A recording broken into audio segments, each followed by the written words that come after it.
అట. పెద్దాయనకు Apple juice అంటే ప్రాణమట. ఆయన ఎక్కువగా యాపిల్ జ్యూస్నే తాగేవారట. మద్రాసులో ఉన్న టైంలో యాపిల్స్ ఎక్కువగా ఎక్కడ బాగుంటాయో కనుక్కొని మరీ అక్కడి నుండి తెప్పించుకునేవారట. ఒక రోజుకు 3 నుండి 5 బాటిల్స్ యాపిల్ జ్యూస్ను తాగేవారట ఎన్టీఆర్. సమ్మర్లో ఇక ఈ కోట కాస్త పెరిగేదట.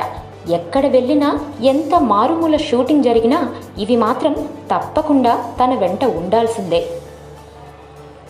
ఇక సమ్మర్ వస్తే ఆయన ఆహారపు అలవాట్లలో కొన్ని కొత్తగా చేరేవట. ముఖ్యంగా ఎండాకాలంలో 2 లీటర్ల బాదం పాలు కూడా తీసుకునేవారట. మధ్యాహ్నం భోజనం తరువాత జ్యూస్లో గ్లూకోజ్ వేసుకొని తాగేవారట. సాయంత్రం సమయంలో స్నాక్స్గా బజ్జీలు తినడం ఎన్టీఆర్కు అలవాటట. అలాగే డ్రై ఫ్రూట్స్ను కూడా ఎన్టీఆర్ ఎంతో ఇష్టంగా తినేవారట. దానివల్ల అలసట రాదని కో